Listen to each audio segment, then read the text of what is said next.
사랑하는 충일교회 성도 여러분, 한 주간도 평안하셨나요? 오늘도 하나님의 크신 은혜를 사모하며 이 거룩한 밤에 모인 여러분 모두를 주님의 이름으로 축복합니다. 오늘 우리는 그리스도인으로서 실천하기 가장 어렵지만 결국 우리 인생을 가장 가치 있게 만들어주는 사랑에 대해 깊이 나누고자 합니다. 먼저 옆 사람과 인사해 볼까요?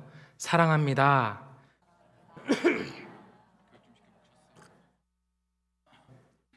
여러분, 우리가 매번 예배 때마다 혹은 만날 때마다 사랑한다고 고백하고 인사를 나누지만 솔직히 고백해 보자면 이 짧은 한마디의 인사를 삶에서 지켜내는 것이 얼마나 어렵나요? 입술로는 사랑한다고 말하지만 교회 문만 나서면 사실 예배당 안에서도 내 마음을 상하게 하는 사람 앞에서는 그 사랑이 순식간에 미움으로 바뀌어버리는 것이 우리의 솔직한 모습이 아닐까요? 사랑해야 한다는 것을 누가 모르겠나요? 하지만 우리 삶의 현장은 그렇게 녹록지 않습니다. 나를 무시하는 사람, 나에게 상처를 주는 사람 앞에서 사랑이라는 단어는 너무나 멀게만 느껴집니다. 그래서 오늘 우리는 이 밤에 하나님 앞에 정직하게 서길 원합니다. 도대체 우리는 어떻게 해야 이 미워하는 마음을 끊어낼 수 있을까? 내 본능은 당장이라도 대갚아 주라고 소리치는데 그리스도인인 우리는 대체 어떤 마음으로 세상을 살아가야 하는가? 오늘 본문 말씀을 통해 우리 힘으로는 도저히 넘을 수 없는 그 미움의 벽을 넘어 주님이 원하시는 사랑, 그 좁은 길로 들어서는 우리 모두가 되기를 간절히 소망합니다. 여러분께 한번 여쭤보고 싶습니다. 요즘 세상에서 승리자는 어떤 사람인가요? 우리는 보통 자기 실속을 확실히 챙기고 남에게 무시당하지 않으면서 할 말 다해서 상대의 길을 죽이는 사람을 이겼다고 말합니다. 반대로 양보하고 참는 사람은 졌다고 생각하곤 합니다. 예전에는 참는 자가 이기는 거다라고 했지만 지금은 참으면 호구된다. 착하게 살면 나만 손해본다는 말이 당연하게 들리는 세상입니다. 소위 목소리 큰 사람이 이기는 세상입니다. 내가 조금이라도 손해를 입으면 일단 목소리부터 키워야 무시당하지 않고 똑같이 독하게 응수해야 내 실속을 챙길 수 있는 논리가 우리 삶을 지배하고 있습니다. 상대가 나에게 무례하게 굴면 나도 그보다 더 날카롭게 반응해야 비로소 나를 우습게 보지 못하겠지라고 생각하며 이긴 것 같은 착각에 빠지곤 합니다. 그래서 우리는 이 본능적인 복수심을 정의라고 생각할 때가 많습니다. 내가 한 대 맞았으니 나도 한 대 때려야 직성이 풀리고 상대가 나에게 독한 말을 했으니 나도 그보다 더 독한 말을 퍼부어야 승리한 것 같다고 느끼곤 합니다. 오늘 본문의 수신자는 로마의 성도들이었습니다. 당시 로마 사회는 명예, 보복 문화가 지배적이었고 이로 인해 로마 세계에서도 저희가 복수를 보고 정의라고 말하는 것과 같이 당한 만큼 갚는 것을 정의로 여기고 있었습니다. 이런 분위기에서 사도 바울은 그럼에도 불구하고 그리스도인이라면, 복음을 아는 자들이라면 어떻게 살아야 하는지를 그들에게 전했습니다.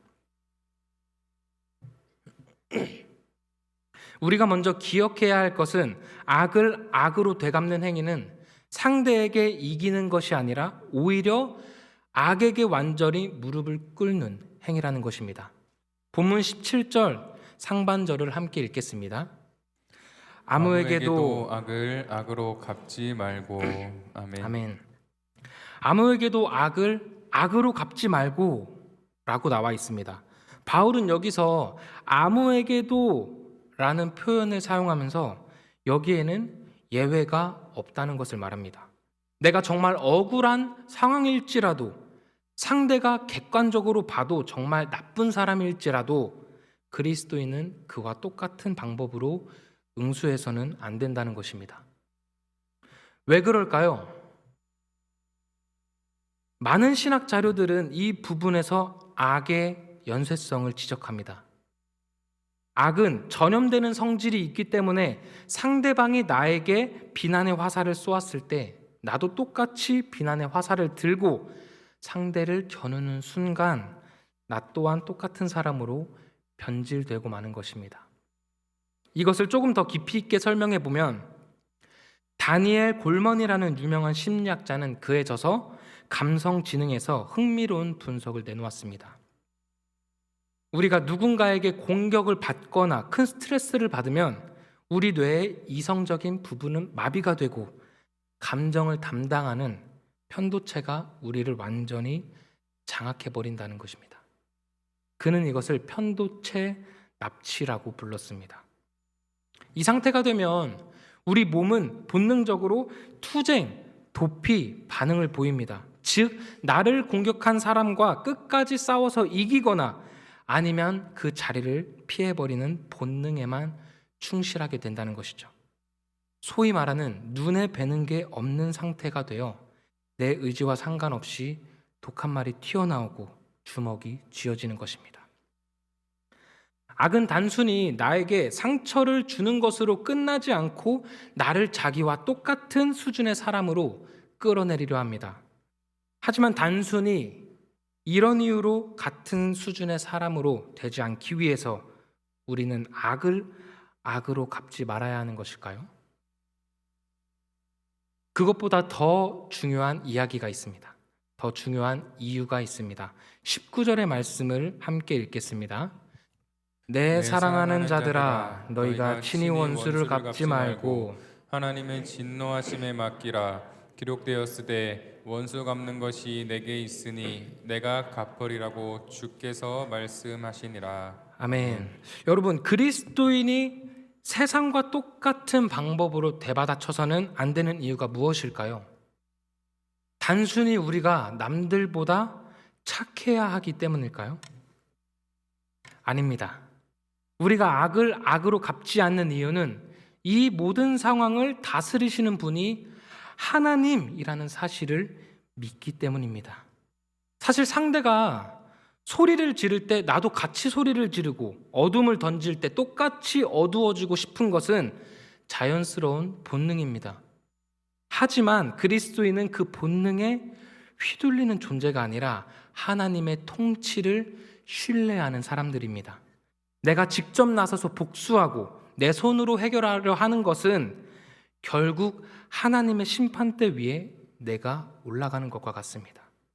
하나님이 하실 일을 내가 가로채는 것입니다. 그러므로 우리가 억울함을 참고 미움을 멈추는 것은 비겁하게 지는 것이 아니라 오히려 하나님, 공의로우신 하나님이 가장 정확하게 해결해 주실 줄 믿습니다 라고 선포하며 하나님께 그 상황을 넘겨드리는 가장 강력한 믿음의 행동입니다. 이 원리를 가장 명확하게 보여주는 예수님의 말씀이 있습니다. 이 시간 함께 마태복음 5장 38절과 39절의 말씀을 읽겠습니다. 또 눈은 눈으로 이는 이로 갚으라 하였다는 것을 너희는 들었으나 나는 너희에게 이르노니 악한 자를 대적하지 말라. 누구든지 내 오른편 뺨을 치거든 왼편도 돌려대며. 아멘. 우리는 이 말씀을 들을 때마다 생각이 듭니다. 어떻게 사람이 그렇게까지 바보처럼 당하고만 살지? 한 대 맞으면 나도 때려야 속이 시원하지. 어떻게 반대쪽 뺨까지 내어주지? 여러분, 이 말씀의 진짜 의미는 무기력하게 당하라는 뜻이 아닙니다. 상대가 나를 때림으로써 나를 자기와 똑같은 사람으로 만들려 할 때 나는 그 싸움의 방식에 휘말리지 않겠다는 말입니다. 오른쪽 뺨을 맞았을 때 똑같이 주먹을 휘두르는 것은 본능이지만 오히려 왼쪽 뺨을 돌려대는 것은 내 인생의 주도권이 상대방의 손이 아니라 하나님께 있음을 보여주는 믿음입니다. 세상은 이것을 바보라고 부를지 모르지만 하나님은 이것을 승리라고 부르십니다. 내가 되갚아주는 순간 잠시 속은 시원할지 모르지만 그것은 승리가 아니라 하나님의 손을 놓아버리는 것입니다. 내 인생의 주권이 하나님이 아닌 내 감정에게 넘어갔기 때문입니다. 진정한 승리는 내 힘으로 하는 것이 아니라 하나님의 일하심을 신뢰하며 내 마음의 평안을 지켜내는 것입니다. 내가 악을 끊고 하나님께 맡기는 순간 비로소 주권은 하나님께 돌아갈 것입니다. 그러므로 우리는 단순히 참고 억누르는 수준에 머무르는 것이 아니라 악에 대한 반응을 믿음으로 선택해야 합니다. 하나님이 다스리고 계심을 신뢰하며 보복 대신 선을 준비하는 것이 악의 연쇄를 끊는 길이며 하나님의 주권 아래 거하는 자의 적극적인 순종일 줄 믿습니다. 그렇다면 내 본능이 요동치는 그 순간에 우리는 구체적으로 무엇을 준비해야 할까요? 바울은 악을 갚지 않는 소극적인 자세에서 멈추지 않고 한 걸음 더 나아가라고 권면합니다. 본문 17절 하반절을 함께 읽겠습니다. 모든 사람 앞에서 선한 일을 도모하라. 아멘. 아멘. 여기서 도모하다는 표현은 헬라어 원어로 프로노우메노이인데 이 단어는 미리라는 뜻의 프로와 생각하다라는 뜻의 노에오가 합쳐진 말입니다. 즉 일이 일어나기 전에 미리 생각하고 정성껏 준비한다는 뜻입니다. 사랑하는 성도 여러분, 선한 일은 가만히 있는다고 해서 저절로 일어나는 것이 아닙니다. 특히 나에게 무례하게 구는 사람들에게 선을 베푸는 것은 우리의 본능을 거스르는 일이기 때문에 우리는 미리 마음을 정하고 치밀하게 준비해야 합니다. 운동선수가 경기에 나가기 전 수천 번의 이미지 트레이닝을 하듯 우리도 일상의 갈등 속에서 어떻게 사랑으로 반응할지 미리 생각하고 기도로 준비해야 하는 것입니다. 누군가 나를 무시하면 나는 어떻게 말할 것인가? 억울한 일을 당하면 나는 어떤 표정으로 반응할 것인가? 우리는 기도로, 말씀으로 미리 준비해야 합니다. 저에게도 이런 준비가 필요한 순간이 있었습니다. 제가 전도사님들과 함께 이제 학교 안에 있는 카페에 갔을 때 일인데요. 저는 환경을 생각해서 개인 텀블러를 챙겨갔습니다. 주문을 하면서 사장님 여기 커피 한 잔은 여기 텀블러에 담아주세요 라고 부탁을 드렸습니다. 그런데 잠시 후 음료가 나왔는데 제 텀블러는 옆에 덩그러니 놓여 있고 주문한 모든 커피가 일회용 컵에 담겨 나온 것이었습니다. 저는 아주 조심스럽게 물어봤습니다. 저 혹시 죄송한데 제가 텀블러에 담아달라고 부탁드렸었는데 혹시 바꿔줄 수 있을까요? 보통 이럴 때는 죄송합니다 라는 말이 먼저 나오기 마련인데 그 직원의 반응이 예상 밖이었습니다. 사과는커녕 아주 짜증 섞인 말투와 표정으로 응대하는 것이었습니다. 순간 제 마음에 어떤 마음이 들었을까요? 아니, 본인이 실수해놓고 왜 나한테 짜증을 내지? 라는 생각보다는 바쁘니까 그럴 수도 있지 라는 생각이 제 머릿속을 스쳐 지나갔습니다. 그런데 진짜 시험은 그 다음에 찾아왔습니다. 그 직원이 제 텀블러에 커피를 다시 담아오더니 제 앞으로 텀블러를 툭 하고 던지듯이 내려놓는 순간 그 툭 소리와 함께 제 인내심도 같이 끊어질 뻔했지만 그 마음을 꾹 눌러 담았습니다. 대신 저도 연약한 인간인지라 분이 풀리지 않아 괜히 그 직원에게 죄송한데 혹시 얼음 좀 더 넣어줄 수 있을까요? 라고 요청을 하였습니다. 인간의 연약함이 느껴지시나요? 저는 차갑게 반응할 것인지 아니면 믿음으로 반응할 것인지에 대한 선택의 기로에 서 있었습니다. 그래서 오늘 본문을 묵상하며 깨달았습니다. 그래서 바울이 도모하라 했구나. 그 상황이 오기 전에 내가 어떤 사람으로 반응할지 미리 정해놓지 않으면 결국 그 순간은 내 본능이 지배하게 된다는 사실을 깨닫게 되었습니다. 제가 최근에 SNS를 하다가 재미있는 글을 발견했습니다.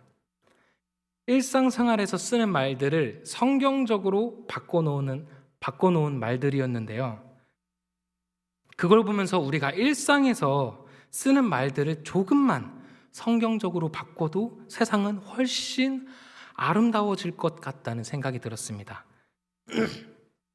예를 들어 그 글을 인용해 보자면 상대방의 태도에 화가 나서 야 이건 아니잖아 라고 말하기보단 이 일이 내 마음에 합당하지 아니하도다 라고 말해보는 것은 어떨까요? 또한 정말 어이없는 일을 당했을 때 와 진짜 어이없네 대신 이 일이 내게 심히 기이하여 놀라울 따름이로다 라고 우리의 입술로 고백해 보는 것입니다. 마지막으로 제 아내가 저에게 제일 자주 하는 말인 조용히 좀 해 라는 말 대신 너는 잠잠하라 라고 부드럽게 권면해 보시는 것은 어떨까요? 이런 작은 수도를 통해 하나님의 은혜가 세상에 넘쳐 흐르길 소망합니다. 사랑하는 성도 여러분, 우리는 상황이 터진 뒤에야 믿음을 꺼내는 사람들이 아닙니다. 우리는 미리 준비하는 사람들입니다. 내 본능이 그 상황을 지배하지 않도록 하나님의 마음이 그 상황을 다스리도록 기도로 내 영혼을 단련해야 합니다. 주님, 오늘 누가 나를 자극하더라도 제 말투가 무너지지 않게 해주세요. 억울한 순간에도 제 얼굴에 은혜가 남아있게 해주세요. 이것이 선한 일을 도모하는 삶입니다. 선은 즉흥적으로 터져나오는 감정이 아니라 미리 준비된 믿음의 결과입니다.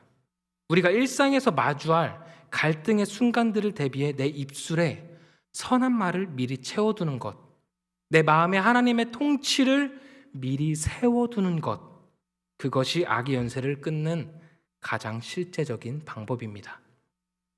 그런데 여러분, 이 길은 결코 넓은 길이 아닙니다. 상대가 소리를 지르면 같이 소리 지르는 길은 쉽습니다. 상대가 무례하면 나도 차갑게 대하는 길은 편합니다. 그 길은 넓고 빠르고 즉각적인 만족을 줍니다. 그러나 선으로 반응하는 길은 좁습니다. 내 자존심을 내려놓아야 하고 내 감정을 하나님께 맡겨야 하고 내가 옳다는 것을 증명하지 않아도 되는 자리로 내려가야 하기 때문입니다. 그래서 묻게 됩니다.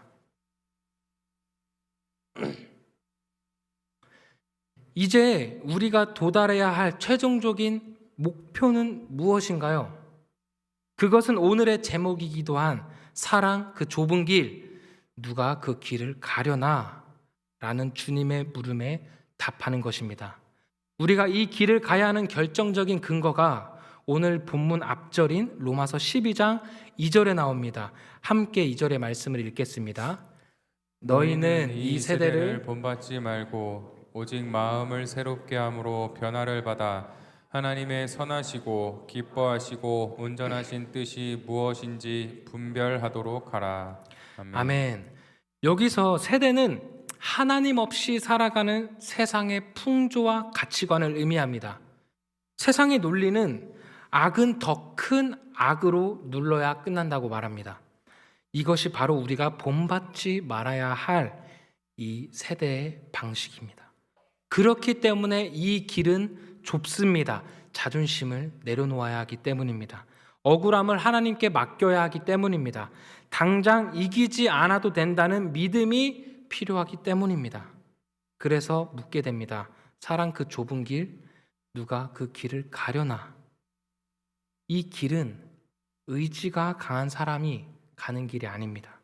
성품이 원래 온유한 사람이 가는 길도 아닙니다. 결국 이 길은 은혜를 아는 사람이 가는 길입니다. 이 사랑의 좁은 길을 우리 한국교회사 속에서 보여주신 분이 바로 손양원 목사님입니다.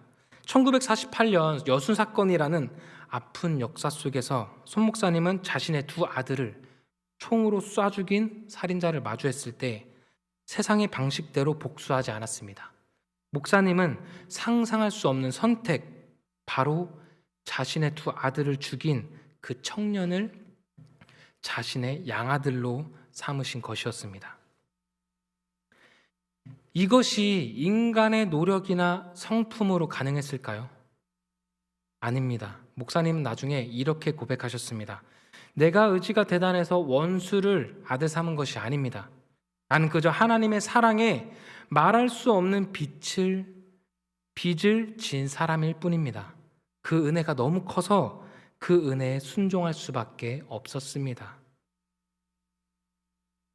목사님은 그저 고통스러운 마음을 안고 하나님 앞에 엎드렸을 뿐입니다.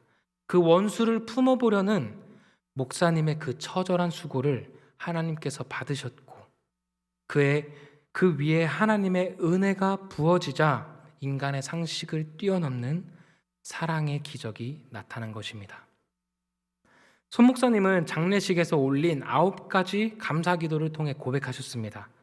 원수를 아들 삼고자 하는 마음을 주신 하나님께 감사합니다. 목사님은 자신의 사랑조차 하나님이 주신 선물임을 아셨던 것입니다. 사랑하는 성도 여러분, 우리의 수고는 참 작습니다. 카페에서 친절하게 인사하는 것, 무례한 사람을 만났을 때 축복해 주는 것, 이런 작은 수고들을 하나님께 드리길 원합니다. 우리 역시 하나님의 사랑에 빚진 자들임을 기억하며 그 뜻을 따르기로 결정할 때 하나님께서는 우리의 작은 순종 위에 감당할 수 없는 은혜를 부어주실 것입니다. 이제 말씀을 맺으려 합니다. 오늘 우리는 로마서 12장 17절을 통해 하나님께서 우리에게 주신 숙제 하나를 받았습니다. 세상은 여전히 우리에게 목소리를 키우라고 유혹할 것입니다. 너만 바보처럼 살지 마라. 받은 만큼 돌려줘야 똑똑한 거다라고 속삭일 것입니다. 하지만 기억하셔야 할 것은 우리 그리스도인의 삶은 세상의 방식이나 유행에 시선을 두는 것이 아니라 오직 하나님의 사랑에 우리 모든 행동의 기준을 맞춰야 한다는 것입니다. 세상의 거친 물결에 휩쓸리는 것이 아니라 우리 주님의 느리지만 강한 사랑의 발걸음에 여러분의 삶을 맞추시길 간절히 소망합니다. 특별히 지금 우리는 사순절 기간을 지나고 있습니다. 우리를 위해 십자가를 지신 주님의 그 사랑을 깊이 묵상하며 우리도 주님과 함께 그 길을 걸어가야 하지 않을까요? 때로는 억울하고 때로는 미움이 우리 마음을 집어삼키려 할 때마다 십자가를 바라보시길 소원합니다. 십자가는 세상의 가장 큰 악을 가장 큰 사랑으로 덮어버린 하나님의 위대한 선물이기 때문입니다. 십자가 위에서 예수님은 모든 비난과 저주를 온몸으로 받아내셨지만 결코 악으로 갚지 않으셨습니다. 오히려 저들을 사하여 주옵소서라는 사랑의 선포로 미움의 고리를 영원히 끊어내셨습니다. 그 십자가의 은혜가 오늘 우리 안에도 흐르고 있습니다. 오늘 이 자리에 모인 우리 충일교회 모든 성도 여러분, 여러분의 가슴 속에 아직 남아있는 미움의 조각들이 있습니까? 가정과 직장에서 혹은 교회에서 나에게 상처를 준 사람들을 향한 복수심이 타오르고 계십니까? 잠자리에 누웠을 때 억울함에 잠 못 이루고 계십니까? 그 마음들을 오늘 십자가 앞에 내어놓길 원합니다. 그리고 주님, 제 힘으로는 안 됩니다. 하지만 주님의 그 은혜가 내 삶을 온전히 인도하여 주시옵소서. 내가 복수하는 자가 아니라 사랑으로 미움의 고리를 끊어내는 하나님의 사람이 되게 하여 주시옵소서라고 기도하는 여러분이 되길 소망합니다. 하나님은 오늘 우리에게 묻고 계십니다. 너는 어느 길을 선택하겠느냐? 예수님께서 먼저 가신 그 십자가 사랑의 길, 사랑, 그 좁은 길, 누가 그 길을 가려나? 라는 물음 앞에 주님, 제가 여기 있습니다. 제가 그 길을 가겠습니다. 라고 고백하며 나아가는 우리 모두가 되기를 간절히 소망합니다. 마지막으로 여러분들께 여쭤보겠습니다. 사랑, 그 좁은 길, 누가 그 길을 가시겠습니까?